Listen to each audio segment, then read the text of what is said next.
বন্ধুরা, সুন্দরবনের মৎস্যজীবীরা হলেন সেই সব মানুষ যারা সুন্দরবনের নদী, খাল এবং সমুদ্রের উপর মাছ ধরে জীবিকা নির্বাহ করেন।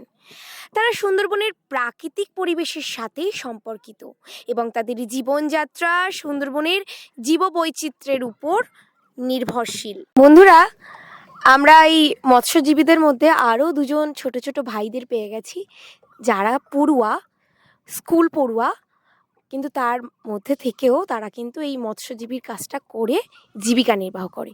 ভাই, তোমার নাম কি? আমার নাম হলো সুমন মণ্ডল। কিসে পড়ো? আমি কলেজ পড়ি, বিএ কমপ্লিট হলো। ঠিক আছে। আচ্ছা, তোমার নাম? আমার নাম বিশ্বনাথ মণ্ডল, ক্লাস 10-এ পড়ি। ক্লাস 10-এ পড়ো, মাধ্যমিক দেবে? দেবে। আচ্ছা, কখন তুমি মাছ ধরতে আসো? কখন বলতে গেলে আমরা স্কুল কামাই করে তোমার ধরো যখন জোয়ার লাগে তখন 11টার দিকে এরকম টাইমে আসি। আর পড়াশোনা কখন করো? পড়াশুনো রাত্রে মাঝে মধ্যে হয়, কখনো হয় না। আচ্ছা, আর বাড়িতে আর কেউ নেই জীবিকা নির্বাহের জন্য? আছে, বাবা আছে, বাবার সাথে আসতে হয়।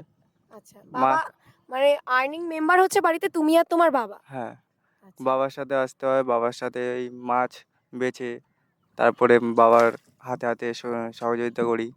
আচ্ছা, এইভাবেই তোমাদের জীবিকাটা নির্বাহ হয়, তাই তো? হ্যাঁ। আচ্ছা, আর তুমি কখন পড়াশুনো করো?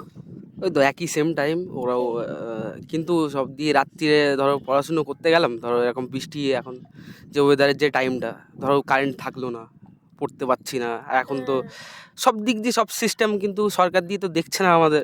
কারেন্টের ব্যবস্থা কেমন তোমাদের? কারেন্টের ব্যবস্থা অতটা ভালো না। বৃষ্টি আসার ধরো বৃষ্টি আসলে মেঘ করছে, কারেন্ট চলে গেছে, সেই টাইমটা আমরা পড়তে পারছি না।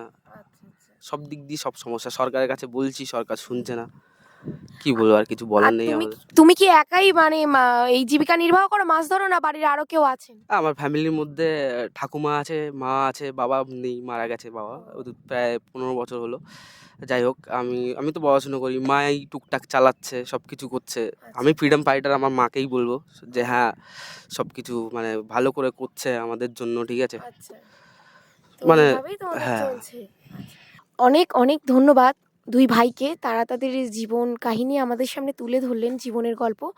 এবং আগামী দিনে এই মৎস্য জীবিকা নির্বাহের পাশাপাশি তারা যেন পড়াশুনোতে আরও উন্নতি করে এবং পড়াশুনো নিয়ে এগিয়ে যেতে পারে, এই শুভ কামনাই আমাদের তরফ থেকে, রেডিও সুন্দরবনের তরফ থেকে রইল। আর চলুন বন্ধুরা, দেখে নেব আরও একটি সাক্ষাৎকার। আর সাক্ষাৎকারটি এখানেই শেষ করছি।